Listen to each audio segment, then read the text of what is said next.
Hello friends, आज हम UPSC prelims के अंतर्गत अपना लेक्चर 5 स्टार्ट कर रहे हैं।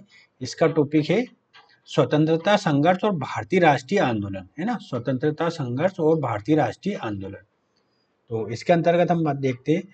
भारतीय स्वतंत्रता संघर्ष और राष्ट्रीय आंदोलन एक व्यापक और प्रेरणादायी यात्रा है जिसने देशों को ब्रिटिश साम्राज्य की जिसने देश को ब्रिटिश साम्राज्य की बेड़ियों से मुक्त किया।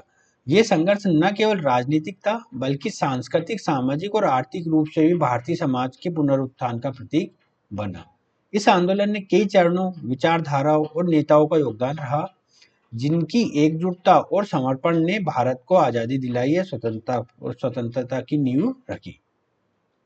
अब इसके चरणों में देखें तो प्रारंभिक चरण के अंतर्गत भारतीय स्वतंत्रता संघर्ष की शुरुआत 1757 में प्लासी की लड़ाई के बाद से मानी जाती है, जब ब्रिटिश ईस्ट इंडिया कंपनी ने भारत में अपने उपनिवेश की स्थापना की। 1857 का सिपाही विद्रोह, जिसे प्रथम स्वतंत्रता संग्राम कहा जाता है, ने ब्रिटिश शासन के खिलाफ पहला बड़ा विद्रोह था। जो 1857 की क्रांति हुई थी वो ब्रिटिश शासन के खिलाफ पहला बड़ा विद्रोह था। हालांकि यह संग्राम विफल रहा, लेकिन इसने भारतीयों के मन में स्वतंत्रता की चिंगारी प्रज्वलित कर दी थी। अब हम देखेंगे भारतीय राष्ट्रीय कांग्रेस आईएनसी की स्थापना और प्रारंभिक आंदोलनों का उदय, है ना। आईएनसी की स्थापना कब होती है? Indian national Congress. 1885 में भारतीय राष्ट्रीय कांग्रेस की स्थापना हुई, जिसने स्वतंत्रता संग्राम को संगठित किया। प्रारंभ में कांग्रेस का दृष्टिकोण नरम था, जिसमें अंग्रेजों के साथ सहयोग की नीति अपनाई गई थी।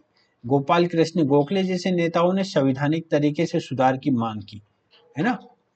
गोपाल कृष्ण गोखले हो गए, है ना, और दादा भाई नारोजी, बदरुद्दीन तैयब जी जैसे लोगों ने नरम दल के रूप में काम किया। लेकिन जैसे जैसे समय बीतता गया, कांग्रेस में दो विचारधाराएं उभरी, नरमपंथी और उग्रपंथी। बाल गंगाधर तिलक, लाला लाजपत राय, विपिन चंद्र पाल जैसे नेताओं ने उग्र राष्ट्रवाद का समर्थन किया और इसके अंतर्गत स्वराज की मांग की। इसके आगे क्रांतिकारी विचारधारा आती है, जिसमें भगत सिंह, है ना, भगत सिंह जैसे क्रांतिकारी नेता हुए। उसके बाद आता है 1920 के आसपास गांधी जी का नेतृत्व, महात्मा गांधी जी का नेतृत्व। 1915 में महात्मा गांधी के भारत आगमन के बाद स्वतंत्रता आंदोलन को एक नई दिशा प्राप्त हुई। गांधी जी ने अहिंसा और सत्याग्रह के सिद्धांतों को अपनाते हुए ब्रिटिश शासन के खिलाफ संघर्ष किया।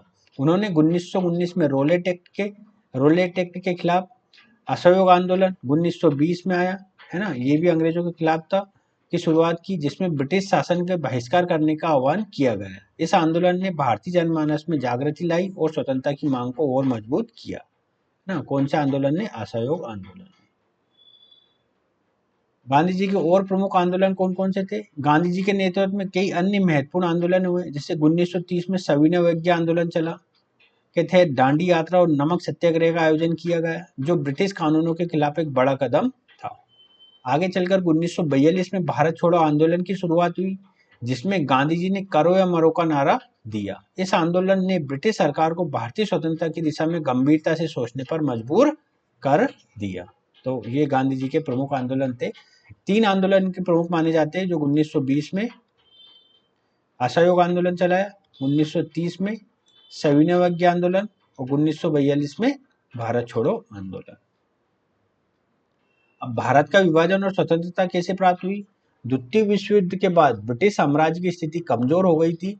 1946 में कैबिनेट मिशन के बाद विभाजन की योजना बनी, जिससे भारत और पाकिस्तान का गठन हुआ। 15 अगस्त 1947 को भारत ने स्वतंत्रता प्राप्त की, लेकिन विभाजन के दर्दनाक परिणाम स्वरूप लाखों लोगों का विस्थापन हुआ और उन्हें हिंसा का सामना करना पड़ा। तो भारत का विभाजन तो हुआ, लेकिन ये काफी दर्दनाक और हिंसा से युक्त था।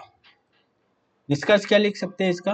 भारतीय स्वतंत्रता संघर्ष केवल राजनीतिक आजादी की लड़ाई नहीं थी, बल्कि ये भारतीय समाज के पुनर्निर्माण और आत्मसम्मान की पुनः स्थापना का भी आंदोलन था। इस संघर्ष में महात्मा गांधी, सुभाष चंद्र बोस, भगत सिंह, जवाहरलाल नेहरू, सरदार पटेल और अनेक अनगिनत सेनानियों ने अपनी महत्वपूर्ण भूमिका निभाई।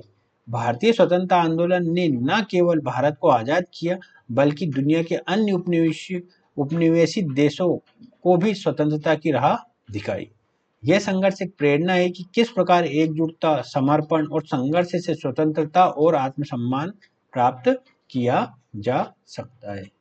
ठीक है, तो आज का वीडियो हम यही समाप्त करते हैं। नेक्स्ट वाले वीडियो में मिलेंगे अगले टॉपिक के साथ। तब तक के लिए नमस्कार।